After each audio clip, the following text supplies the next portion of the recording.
Morning, folks. Jer here at The View on a very weird morning. I've decided to do this live rather than recording it because the situation can change pretty quickly. Um, but Alfred Schreuder, by all accounts, looks like being named as the next Leeds United head coach. There's details around this. Phil Hay said last week in his podcast, Phil Hay Show, that he had got a name sent him by several people, but wasn't going to say anything until it was confirmed. Phil Hay has come out today and over the weekend and pretty much said Alfred Schroeder is in the house. So we're supposed to need to look at this. My initial reaction on Twitter has been fairly negative. So, just from a personal perspective, I think it's a poor choice. But I'll balance this out and we'll try and keep this show balanced as we can. For those in the chat asking about backing the guy, of course, anyone who comes in gets our full backing, but that doesn't mean we should walk into things blindly either, and just accept things that, for all intents and purposes, don't look great. So let's talk about it. And let's put this in a balanced context. So Schroeder, according to Phil Hay, will be announced as the new Leeds head coach, although Phil is saying that Schroeder will be announced as a short-term appointment while Leeds take stock of what's going on and look to announce a full-time coach in the summer. That's red flag number one for me. A guy who doesn't have a huge pedigree in management, has had a bad track record recently, as an interim head coach to keep you safe in the title. He has had some interim experience before, and we'll get to that. So, according to yesterday, he turned up at yesterday's game, didn't disguise himself particularly well. There was a bit of rumor that maybe he was just there because he was friends with Ten Hag, had worked with Ten Hag, and was there watching the game. It then transpires that apparently he was seen at the team hotel last night as well and has gone for dinner with Victor and Angus, which takes the Ten Hag possibility away. I'm going to look down a fair bit because I've made a few notes and I want to just keep glancing at them, just make sure I get everything out that we need to talk about. So what's his pedigree? Let's talk about him before this situation. So he's 50 years of age. His playing career, was the bulk of it was in Holland. And the most he played for any club was NAC Breda, where he played over 180 times for them. As a coach, he was assistant at Vitesse Arnhem, was his first role. He was then assistant at RKG, and I'm going to butcher the pronunciation of this, Washelwick or something like that. I apologize about that. From 1993 to 1997. He was an interim head coach at 20 for a very brief time, 4 games, of which he won 1, drew 1, lost 2, had a win percent of 25%. He was then made a full-time, he was assistant there as well, and was then made full-time manager. As full-time manager at FC20 in 2024, he played 45 games, won 16 of them, lost 14, drew 15, a win percentage of 35%, still not great. He then moved on from there and he went in as assistant manager in Hoffenheim from 2015 to 2018. I believe he managed there briefly for a while as well. 33 games, 13 wins, and a win percent ratio of 39%. So again, not great. He then went on to Club Bruges, and this is where it gets interesting. At Club Bruges, he was the manager for 21 games. They won 15, only lost 2, and had a 71% win ratio. So that's important. We'll get back to that in a sec. So just hold that in your thoughts. Then we had Ajax, and at Ajax he was in charge for 26 games, won 12, lost 7, and had a 46% win ratio, which at most mid-table clubs, 46% win ratio, pretty decent record, but not one as Ajax. To put this into context, and let's talk about Bruges, I suppose. Bruges historically are one of the most successful clubs in Belgium. He did win a title there. It's important to say that. But he won that title. They had won the title the year before he got there. They've won it. Well, they're in contention to win it since he's left. And in the last 5 seasons of which Schroeder was manager of one, Bruges have won the title 4 times out of 5. And he did win it 1. That's important to say to keep it balanced. However, they historically win that league. The issue comes when he moves to Ajax. I'm going to stick this up on the screen real quick. Give me 1 second. I'll present this to you. Just to have a quick look at this. This is pretty much, if you haven't seen it from Wiki, this is his win ratio. Okay, I've got to make PC to work here. We're doing well. Share. There we go. So, it's okay. I mean, this is an interim period here. 20. There's a lot of defeats. Goal difference wise, it tends to be actually pretty decent. They don't concede huge amounts of goals, his teams. Leeds defense isn't set up for that. Same as we've said before about giving Sean Dyche the Leeds job. Like, the defense just isn't set up to play that way, or isn't the caliber of player that needs to play that way. So there's that.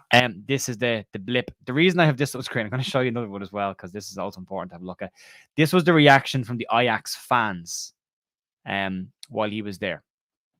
So Ajax fans protesting the current situation at the club by waving white handkerchiefs, bringing out banners that chant Schreuder, not going to say it, and we want to see Ajax. This also goes hand in hand with a comment that was made by Dusan Tadic, who described after one of the games where Schreuder was in charge, he described as playing for Ajax. At that time, he was ashamed to be playing for Ajax in the style of play, and he said that this isn't Ajax.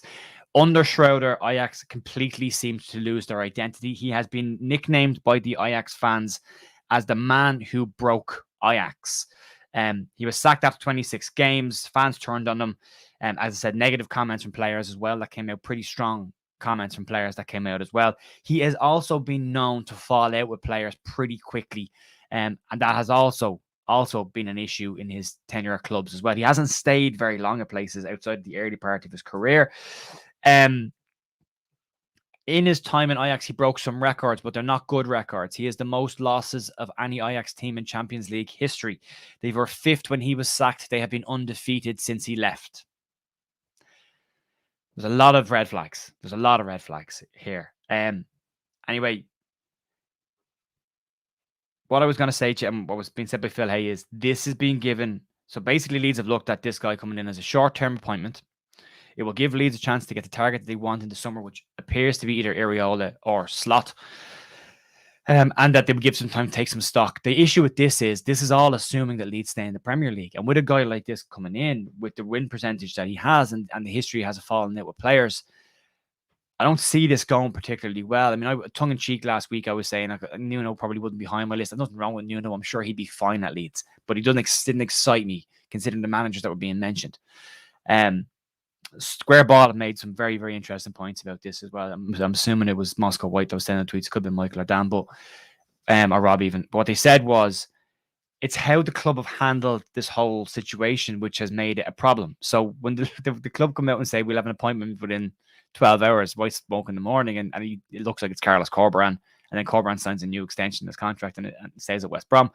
Then we'll have somebody in by the weekend, and it's, next couple of days, prayer emojis. You see Victor Orta on a motorbike at an arcade. Verzani's not in the stadium yesterday. He's tweeting out all kind of waffle and crap over the weekend or before the weekend. Concentrate on your job. Do a better job for the club, and here we are in a situation where we're bringing in a guy who looks for all intents and purposes as a panic move. Now, where I would stand on this is, do we back the guy? Of course you do. If he gets the job in the morning, you have to give him a chance. You just have to, because it could click for him and work perfect. This could be the perfect environment for him. I don't think so, but it could be. So you've got to give him a chance with that as well. What you've also got to look at here is just gauging the fans' reactions. I put a poll out yesterday. I put a few polls out last week. I was working on a video that I'm not going to do now because there's no point in doing it now. But I wanted to gauge how against certain candidates that Leeds have been linked to, like Rafa Benitez, like Big Sam. And then I just asked you the other day about Alfred. And out of 1,800 votes, 95% of people were against the appointment of Schreuder. The Square Ball did a more extensive poll. There was 16,500 votes, which is a good sample size. 81% of them were against the appointment of Schreuder. 4% were in favour of it. And 16 were undecided. So I would hope the 4% are opposition fans. They're just dipping into polls. But anyway, it's not great. It's not looking great. It's a strange one to do. You would hope that the club decide to make a reversal on this rapidly before they actually go and appoint the man. But by all intents and purposes, it looks like it's done. It looks like there's not going to be much we can do about this. My issue on this is, if you're going to appoint an interim head coach until the remainder of the season, and I said last week that appointing Michael Skubala till the end of the year was an emotional reaction to one result. There was enough. I've seen enough into the 2 Manchester United games to see that Leeds looked, especially in the first half yesterday, really organised, really well structured. Didn't look like they could concede. My issue was always going to be with crosses, and we conceded from a cross. So outside of that, I thought Skubala has Leeds playing reasonably well, very much more structured, much less likely to concede goals, which is great to see. Less panic in the pitch. So if you're going to put an interim head coach in charge, in my opinion right now, if Schreuder's the option, then give it to Skubala, or give it to Rafa till the end of the season. I know what people are going to say about Rafa, but outside of his time at Everton, which was never going to be a success, he did very, very well at Newcastle, considering the squad that they had at that time. Did bring them. I know he went down with them, but he only came in half through the season. He brought them back up, and he did really well with them for a couple of seasons before he moved on, and was very well loved by the Newcastle fans, which says an awful lot. I just think that Leeds needed an appointment that was going to unify the club, that all the fans could get behind together, whether it was Areola, whether it was Slot, whether it was Corberan, somebody the fans could see genuine potential in, genuine progress in, and a style and an excitement about it. And the option we're landing on is a man that's referred to as break. I mean, how do you break Ajax? How do you take one of the most successful clubs in Dutch football history and in the space of 22 games, break them to the point where the fans have banners telling you to leave, where players are coming out and saying that the club's lost its identity and that it doesn't feel like Ajax anymore, where players are coming out and saying that they're ashamed to play for. And I know people are saying no in the chat about Rafa. I know you are, and I get that. And I was there during the week with that as well. The reason I'm saying it is if Alfred Schreuder is the option, then Benitez is a better option. Skubala is a better option. You know, it's a bizarre choice. It's a really, really bizarre choice. I have been called, as I said before, I get called a happy clapper on here all the time. I get referred to as, being delusional about things because I try and stay balanced and I try and look at football objectively. I'm looking at this objectively, and I've got 2 pages of notes written down about this guy. Trust me, I've read into him.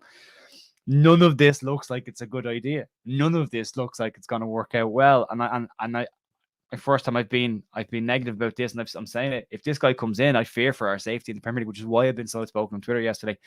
I just think we're in trouble if this guy comes in, and I'm not being negative. Paul Dwyer is asking, has it been confirmed? It hasn't been confirmed yet, Paul. But Phil Hay, earlier over the weekend, Phil Hay said on his own podcast that a name had been said to him by multiple places within the club, but that it hadn't been from the people who he would put a huge amount of stock in, but that he would wait until it looked like it was being confirmed before he named him. Phil has come out over the weekend and said that Alfred Schreuder was in the team hotel last night, was at the game yesterday, and had dinner with Victor Orta and Angus Kinnear. Those 3 enough say that this looked like it. As far as I know, a lot of bookies have stopped betting on Schreuder as the next Leeds head coach. So it's a problem. It's a big problem. You would hope that Roger Zani looks at the outpouring on Twitter. A man who spends enough time on Twitter, talking crap, may as well look at Twitter and say, this is a bad idea. Don't do this. This is a terrible idea. Don't do it. So, look, I don't know. I don't know how everyone else feels about it. I know there's some people saying we should give him a go, whatever else. But just, for me, if Nuno is an option, this is the other one. Give it to Nuno till the end of the year. Jesus, give it to Nuno. I don't think Leeds will be a spectacular club under Nuno, but I think we'll be safe. I don't think we'll be any trouble with Nuno. So, I mean, if it's a safe option till the end of the year, give him an 18-month contract. Have a look at the summer, see if you still want him. If you don't, you can get rid of him in the summer and bring in who you want to then. So, there's those options. But look, somebody's saying maybe a technical staff. That would be nice. I have no issue with the guy coming in as a coach. He's been a coach at a lot of clubs, and he was a coach for Ronald Koeman at Barca. So, no issue with this guy coming in as a coach. I've said it before, and I said it's about Michael Appleton quite a lot.